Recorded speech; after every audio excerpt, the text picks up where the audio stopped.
Suggested retail price sa basic goods as in prime commodities, posibleng dain na subuot maghiro sa enot na kwarto kan taon, sigun sa DTI Camarines Sur.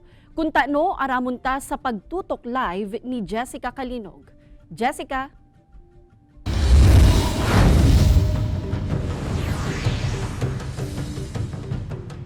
Kate, sigon sa Department of Trade and Industry Camarines Sur, predictable and variable as in fixed cost o ang gasto sa produksyon as in distribusyon kan mga processed product. Kaya predictable naman kung posibleng may paghiro pa o mayo sa suggested retail price kan basic necessities as in prime commodities.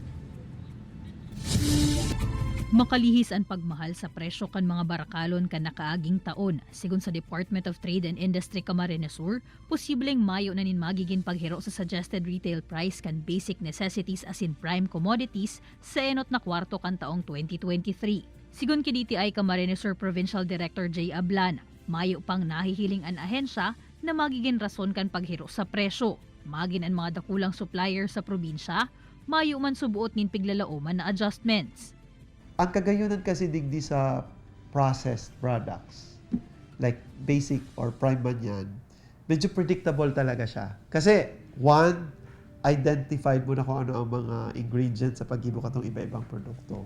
And number two, established naman itong market nila kung saan ito supplyan. Dugang pa ni Ablan, mas madali naman ang pag-compute kan mga gasto sa produksyon asin sa distribusyon kan mga processed product kumparar kan sa agrikultural. Alagad para sa 49 anyos sa negosyanteng si Ernie kan Calabanga Camarines Sur, bako subuot ining kasyertohan na malangkaw ang presyo kan mga barakalon. Parang day pa kontrolado ng gobyerno ang ang mga prime commodities tayo. Sa hiling yan lang. Kung may nagtas na last month, just last January, so paano masasabi na mayo ng pagtas kung yan maabot ng mga bulan? Mientras tanto, padagos man ang price monitoring kan DTI, tanganing masyertong mayo nin mabalgar sa pigpapautob na SRP.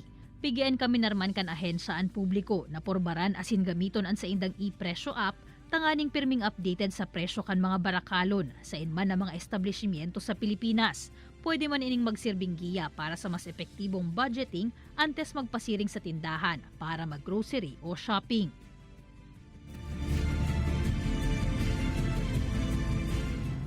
Available, Kate, as in downloadable online ang e-presyo app kan DTI. Apwera sa dakulang tabang ini para sa mga consumer na makumparar ang presyo kan mga barakalon sa mga establishmento. Sa paagi kan app, matatabangan man kan mga konsumidor ang DTI mismo na ma-monitor kung nasusunod ba talaga ang suggested retail price sa mga supermarket as in iba pang mga tindahan.